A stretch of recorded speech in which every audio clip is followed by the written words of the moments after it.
What's up, everybody? What's up, YouTube? It's Jelly, and I am back. I am officially back from a marathon of just work. I mean, I worked 25 out of 28 days, and most of those were like a 10-day stretch in a row. For those of you that don't know or have watched previous videos, my job is kind of unique. I am a flight attendant. I fly when I go to work. And if any of you have traveled, which I'm sure some of you have, traveling's not fun. It's not easy on your body. It's not, you know, when you're flying for 10 days in a row or 25 out of 28 days, it's kind of a lot. So that's just the way my schedule worked out. So I am back, and I'm really excited about these moto vlogs that I'll be doing the next couple weeks. I'm off for the rest of the month, and yeah, here we go. I've been having a little problem with my SD card for my GoPro, so I have to go to Best Buy to buy a new one of the Uber. What do you guys think of that house? Pretty ugly, right? Like green shutters on it. Awful. I'm going to get one of those uber fast SD cards, micro SD cards, so I can hopefully get rid of this error. It seems to be working now. All last night I did probably 2 hours of recording last night, and of motovlog stuff, and got home and nothing was recorded because I was getting a SD card error. So I was not too happy about that, and this morning I couldn't get it to work, and so I went to bestbuy.com and I ordered a new one, and as soon as I did, I tried this one again and it worked. But I'm going to pick it up anyway, just because I don't know if this one's going to work or not work. I did a little research online, and they were saying that the Hero 4s and Hero 3s are very picky when it comes to what SD cards you use. I'm just using the one that came with the bundle that I bought, so I guess it's not up to snuff, as they say. So I'll be going to pick one of those up. I am on my way currently to go get gas because my gas light is blinking, and you guys get to see the awesomeness that is not being able to pump your own gas in New Jersey, which I covered in another video as one of the reasons I hate New Jersey. I don't have many reasons that I hate New Jersey. I really don't. But this is one of them. I don't like having to have somebody pump my own gas.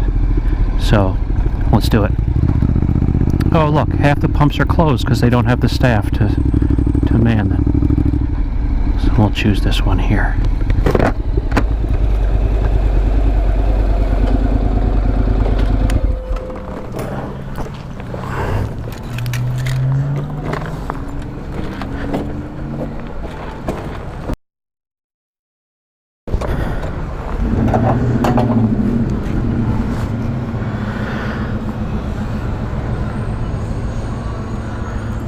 How you doing? I fill it regular. Thanks.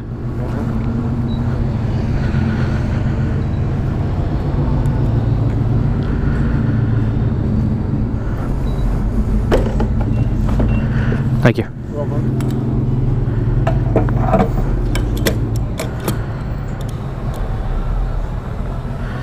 So what part of that transaction did I need him for? I mean, really? To put my card in the machine, which I could do?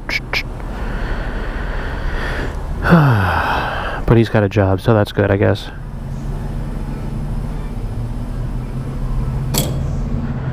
I'm going to top this off because I got a lot of riding to do today. To the brim. No drips. As you can see, my gas tank is under the passenger seat.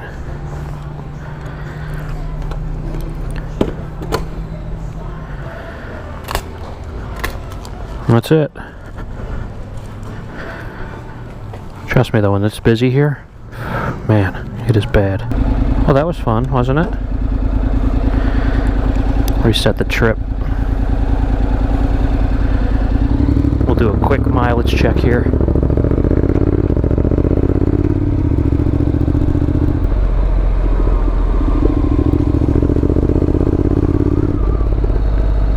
$6,124 miles. Woo! Woo boy! That's a lot. I've had the bike 150 days. Awesome. I picked one of the hottest days to come out during the day. Normally I try to go out at night and or during the evening time. But like I said, I got a lot of riding to do today. Hello there. And I'm going to take pretty much be riding all day long. I'm going to go visit my parents up in North Jersey, well, Central Jersey. So that's what I'm doing after I go to Best Buy and get my new. Is it still recording? It's still recording. How about that? He was going left. Now he's going right. Interesting. Sporting some new gear today. I got these AGV Sport gloves. These are the best $30 gloves I've ever had. They are so comfortable. They flow a lot of air. They've got a decent protection. Just really, really nice gloves. Really comfortable. I mean, these are a size large, which I wear in pretty much all gloves. But just such a economical and comfortable choice. How they'll hold up in the long run, I don't know, but they seem to be well made.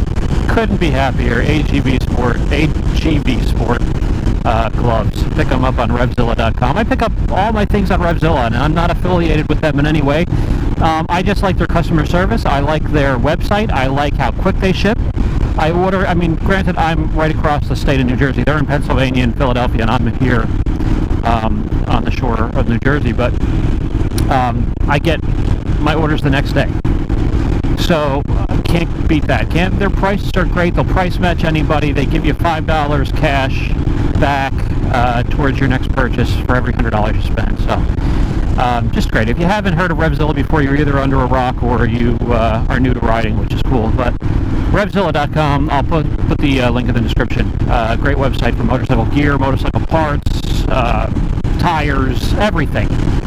Mufflers, exhaust. You can find everything. But again, can't say enough about them. I also got this Icon Overlord textile jacket, which I've been wanting for quite a while, and it's been out of stock everywhere. Comes in a million different colors. It's probably one of the most comfortable jackets I've ever had. I like that it doesn't have a lot of business going on over here. No straps, just has this little loop you could put your thumb through if you wanted to do that. It doesn't ride up on me, so I don't feel the need to put my thumb through it. But yeah, so that's my new Icon Overlord jacket. Loving it. And I got to get some new winter gear because winter is slowly coming. And I noticed just from the nights now, it's still August, but I notice at night it's starting to get cool, which is great. I can't wait for fall. But at the same time, I need to upgrade my winter gear. I have some Alpine Stars winter gloves that are really good, but they're starting to fray in the fingertips, and I need to get that replaced. And I also want to pick up another winter jacket. I also have an Alpine Stars jacket, which is great. I love it. It blocks all the cold. But I need more than one, so that'll be coming up soon. Changes to the bike, there aren't any, with the exception of this windscreen. That's the original windscreen on there. The only reason I put that on is because I may be doing some highway riding today on toll roads, and I needed my little sticky things for my Easy Pass, which is to get me through the tolls without having to stop. So that's why that's there. I think it looks better than that bracket that I had on there, but the only reason I don't really care for this is it tends to direct the wind off the front of my bike directly into my head on the highway. It doesn't really push it over my helmet, which is what typically the windscreen would do, besides blocking the wind from your chest. So that's that. I'm still recording, so I got about 5 batteries with me, and I'll have 2 SD cards as long as this one keeps recording. So, like I said, I'm going to stop at Best Buy and then get my new card. See how long this current card will record for. And that's the thing about the Hero 4, the Hero 3. If you're having an SD card error notification come up, and it's usually after it's been recording for a couple of seconds, maybe up to 2 minutes. Some people have had it record up to 2 minutes before it gives the SD card error. It is the SD card. It is not keeping up with the data flow, and so you need to get one of the extreme ones. Now they have a bunch of recommendations on their website about which ones they recommend with the card. I bought one of those, so if I have any problems with it, they're going to hear about it, because I want a reliable camera. And it has been reliable up to this point with this SD card, which is something I don't understand. All of a sudden it's giving me errors. I tried formatting it. The card works. It works in my computer. It works in a card reader.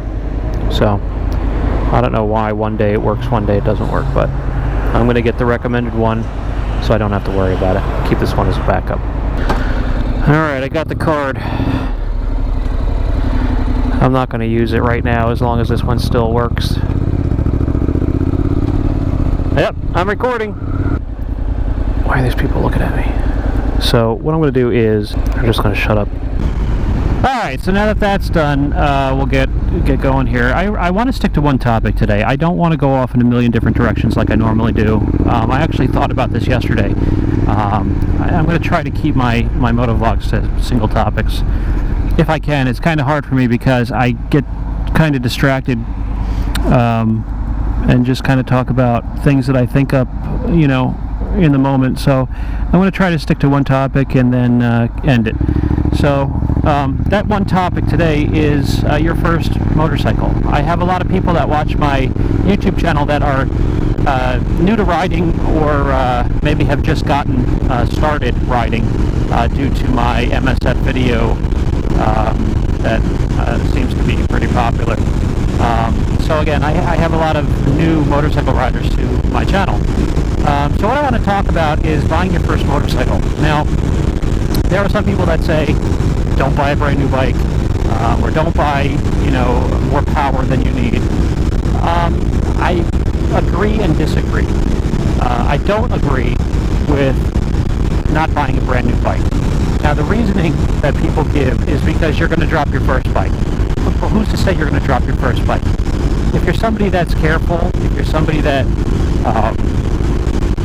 make sure your kickstand is all the way down, when you get off your bike, somebody that doesn't try to move your bike with just socks on, or, something silly like that, then who's to say you're going to drop your bike? Now, I've had this bike since March. Haven't even come close to dropping it, but what I did was I put frame sliders on the side, so even if I do, it's not the end of the world. This was a brand new bike. I bought it with 0 miles on it. I wasn't afraid to do it, and I had no experience with a bike this big prior to getting the bike. So you just got to stop and not automatically, no, I'm going to drop my bike because someone told me I am. This is my first one and everybody has to drop my first bike. No, it's not like that at all. So if it's within your means, or maybe you don't have the upfront payment and you want to just make payments, low payments on a bike that's brand new, go for it. Do it. Just be careful.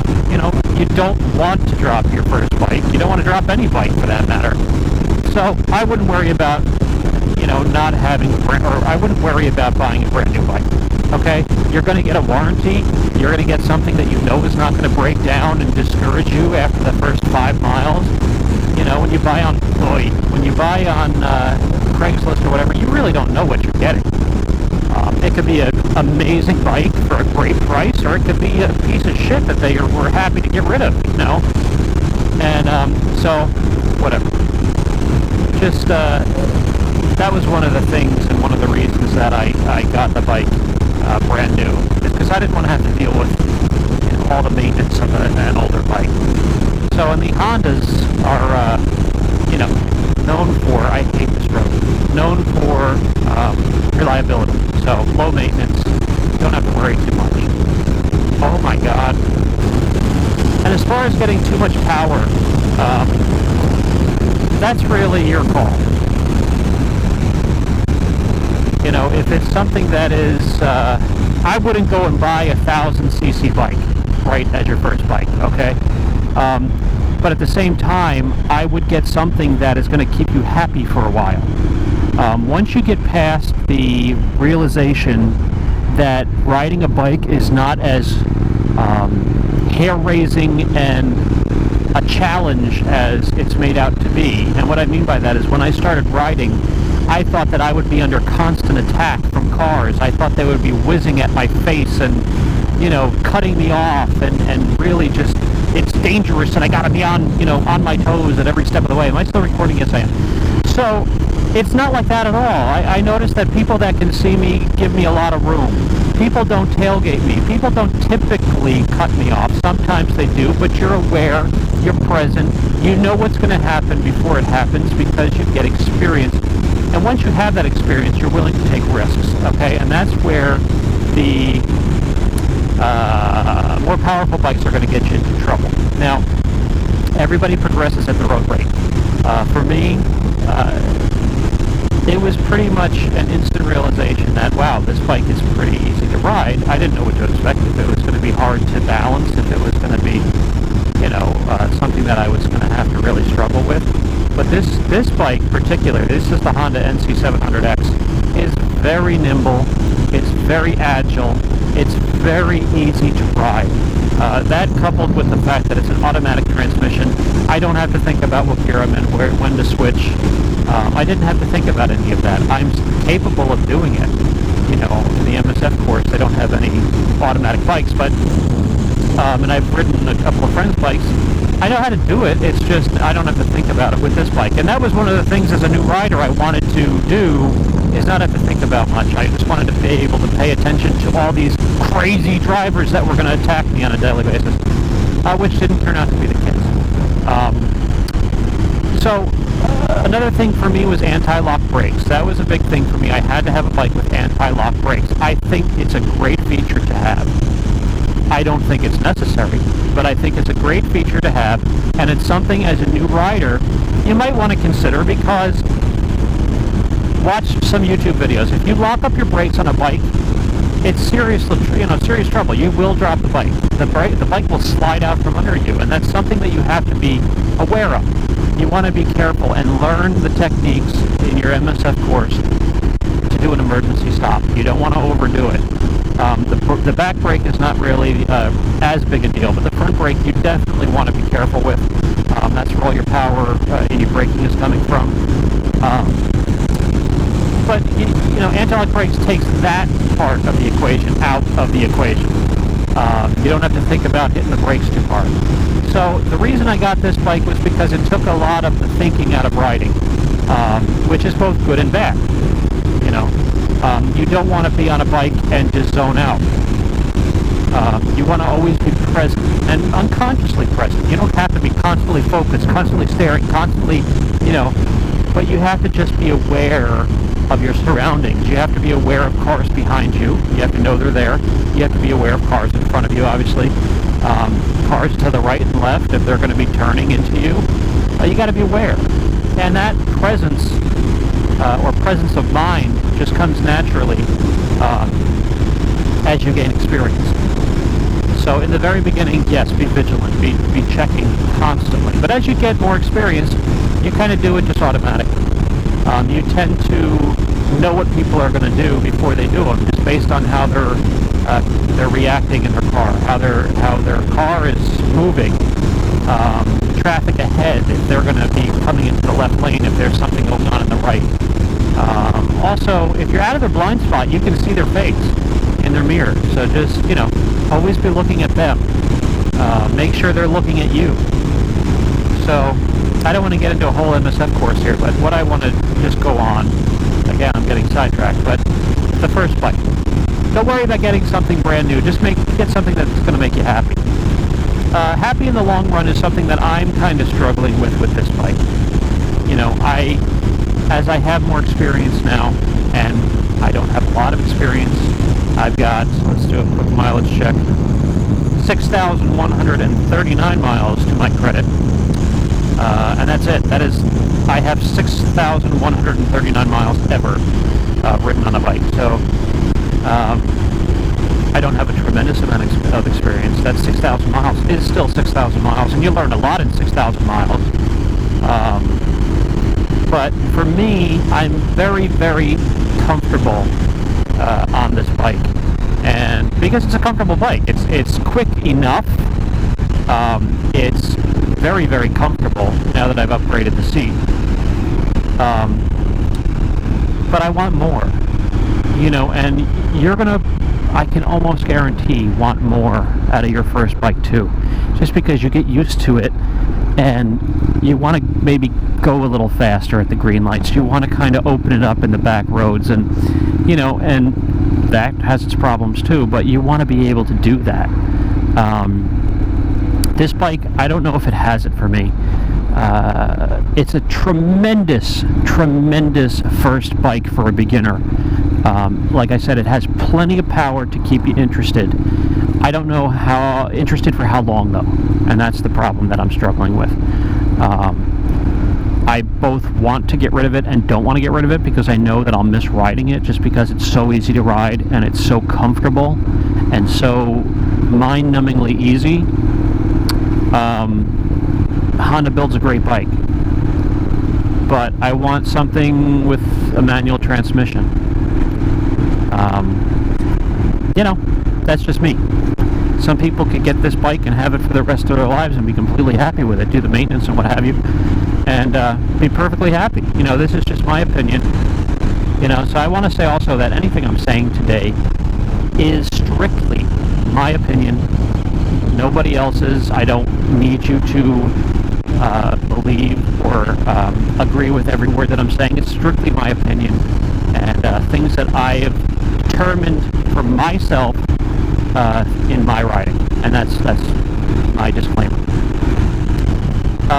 You may want to, also decide what kind of riding style you want to ride on. Do you want to be on a crotch rocket where you're in the tuck position like this and you're laying against the tank and your feet are behind you? That might be something you're interested in for looks and or because you find it more comfortable. I find the upright position more comfortable, like riding a dirt bike, and that's the exact seating position this bike is. Dirt bikes, I came from dirt bikes, so that's what I'm comfortable with. I've ridden a couple of crotch rockets, like the Kawasaki Ninja, and I think I could get used to it, but it's just not as comfortable to me as being upright, like riding a dirt bike. You have makers like Ducati and BMW that make upright bikes, Yamaha, but for me it was a toss-up between the Yamaha MZ-07, for those in Europe it's the MT-07, or the Honda NC700X. The reason I chose the Honda NC700X is because of the anti-lock brakes and the automatic transmission. But even as I was buying the bike, the salesman was like, oh, because I pointed to an MZ-07, he goes, I gotta tell you, that is my favorite bike. So, who knows if I'm missing out. Maybe next bike is going to be that one. I'm going to do a quick 0 to 60 test so I can show you about the capabilities of this bike. Like I was saying, it should keep you happy for a while if this is one of the bikes that you choose. Alright.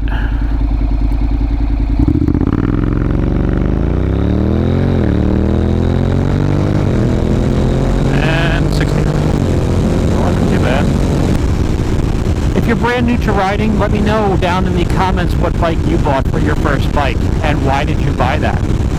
Also, if you haven't bought your first bike yet, let me know which bike you're considering. I'd love to know. And if you have any questions, let me know in the comments, please. I answer everybody that writes to me, so I look forward to reading all that stuff.